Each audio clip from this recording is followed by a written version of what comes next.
नमस्ते दोस्तों, मैं हूं जयति और आप देख रहे हो कॉफी विद मॉम। दोस्तों, आज हम प्रेगनेंसी से रिलेटेड कुछ टर्मिनोलॉजीज के बारे में बात करने वाले हैं, उन्हें समझने वाले हैं। अक्सर क्या होता है, जब हम जाते हैं अल्ट्रासाउंड के लिए या डॉक्टर के पास, तो डॉक्टर्स कुछ ऐसे शॉर्ट फॉर्म्स यूज करते हैं जो कि हमें कभी कभी समझ में नहीं आता। तो let's make it simpler for all of you, including me of course, क्योंकि मैंने भी बहुत सारी चीज़ों को अभी अभी पढ़ा है। ठीक है, तो मैं एक एक करके ये टर्मिनोलॉजीज आपके साथ डिस्कस करूंगी। तो पहला is FHR। FHR, that is fetal heart rate. Okay, fetal heart rate normally average 110 to 160 होता है beats per minute. Okay, and fetal rate जो होता है वो बच्चे के रिस्पॉन्स अकॉर्डिंग टू बच्चे का रिस्पॉन्स जो होता है यूट्रस के कंडीशन के ऊपर चेंज होता है। कई बार ना तेज रोशनी आ जाने पे या तेज आवाज आ जाने पे बच्चा एक्साइटेड हो रहा है या बच्चा अपसेट हो रहा है या बच्चा नर्वस हो रहा है, तो उसके अकॉर्डिंग आपको वो फील होगा।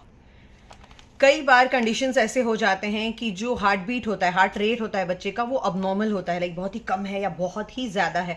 तो उस टाइम पे हम ये अनुमान लगाते हैं कि बच्चे को अंदर कोई दिक्कत हो रही है, या तो उसके ऑक्सीजन की कमी हो रही है या किसी तरह का कोई प्रॉब्लम हो रहा है। तो उसके अकॉर्डिंगली बच्चे को ट्रीट किया जाता है या जो प्रेगनेंसी को ट्रीट किया जाता है।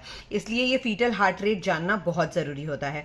ओके, ये एक चीज़ और समझ लें, क्योंकि बहुत बार ना बहुत सारे मैंने यूट्यूब चैनल पे ये टाइटल देखा है कि फीटल रेट से पता करें कि आपके पेट में जो है वो लड़का है या लड़की है। तो 140 के नीचे है तो लड़का है लड़की, ऐसा कुछ रहता है।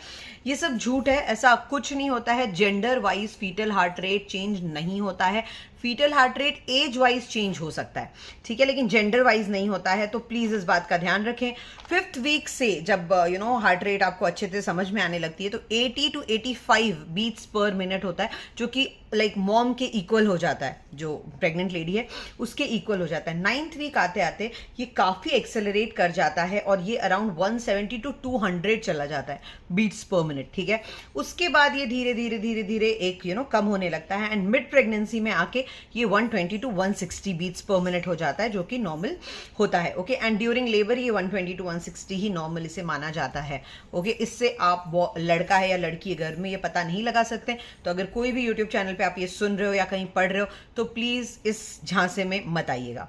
ठीक है, secondly CRL, that is crown rump length.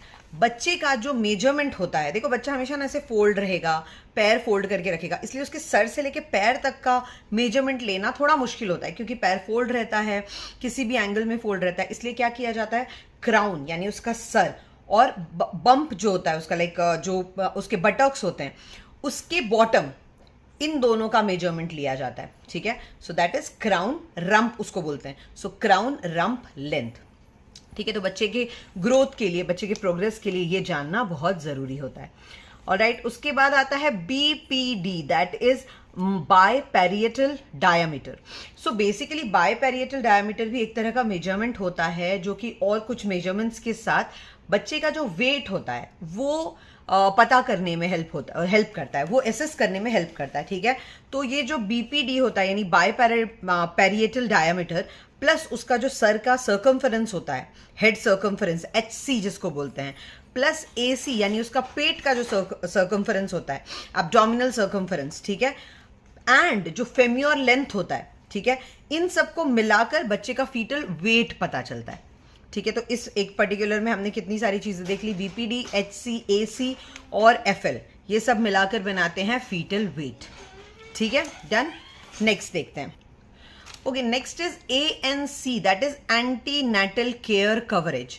इसके पहले मैं एक और चीज क्लियर कर दूं, that is antenatal, prenatal, postnatal, ये सब चीजों में बहुत कंफ्यूजन होता है, राइट। तो आप लोग ये ध्यान रखो, एंटीनेटल, प्रीनेटल एंड प्रीपार्टम ये एक ही चीज है।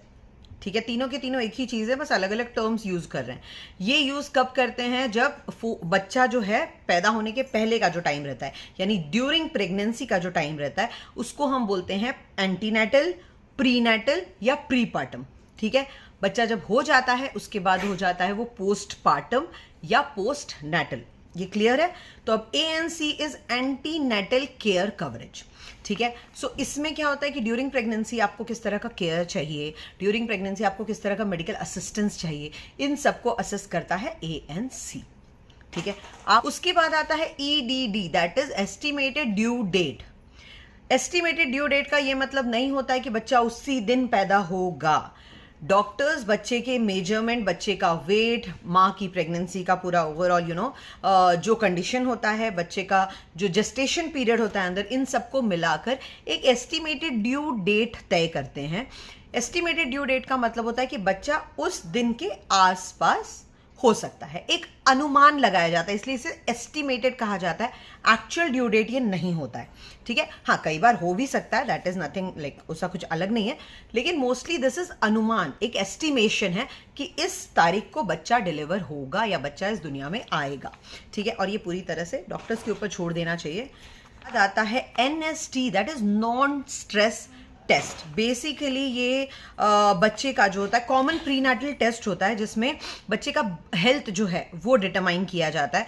तो हार्ट बीट मॉनिटर किया जाता है बच्चे के मूवमेंट के साथ, किस तरह से वो मूव कर रहा है और उसके हार्ट बीट्स कैसे उतार चढ़ाव हो रहा है, उस हिसाब से डिसाइड किया जाता है कि बच्चे का ओवरऑल हेल्थ कैसा है, बच्चे का रिस्पॉन्स कैसा है, ठीक है।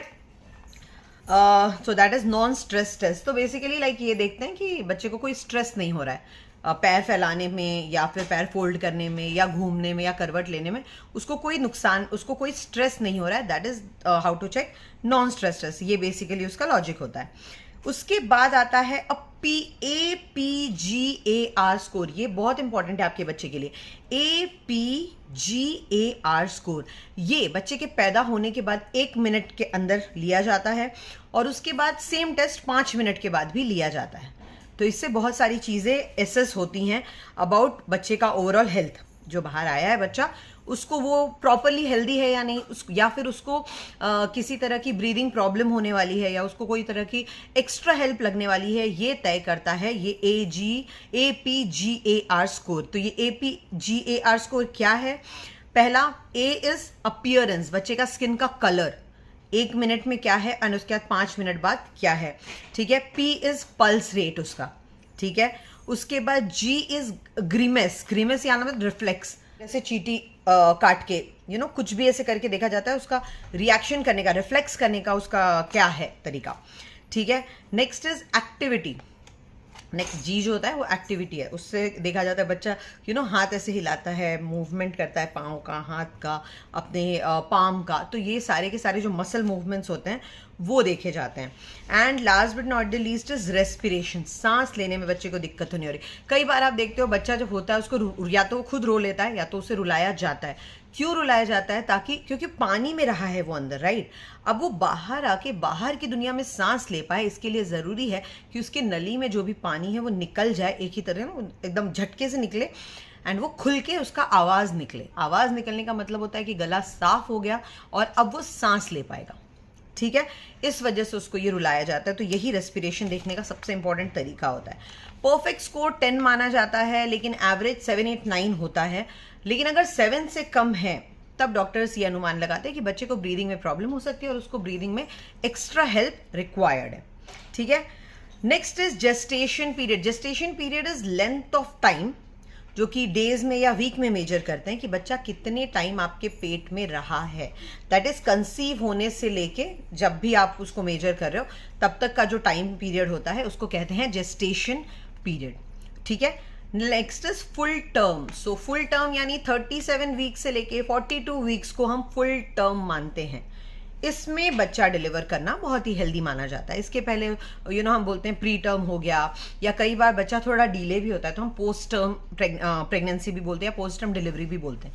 लाइक वो 37 से 42 वीक का जो विंडो था वो क्रॉस करके बच्चा हुआ है पैदा, ठीक है। उसमें कोई खतरा नहीं है। So believe your doctor. मैं सिर्फ ये टर्म्स आपके साथ इसलिए डिस्कस कर रही हूँ कि नेक्स्ट टाइम आपको आपका डॉक्टर या आपका मिडवाइफ या हेल्थ केयर प्रोवाइडर या रिपोर्ट्स में भी आप ये देखो तो आप कंफ्यूज ना हो। Alright, thank you so much for watching coffee with mom. Keep watching, हमें इसी तरह सपोर्ट करते रहिए और आपके जो भी सवाल है वो आप हमसे पूछ सकते हो कमेंट सेक्शन में। Thank you so much.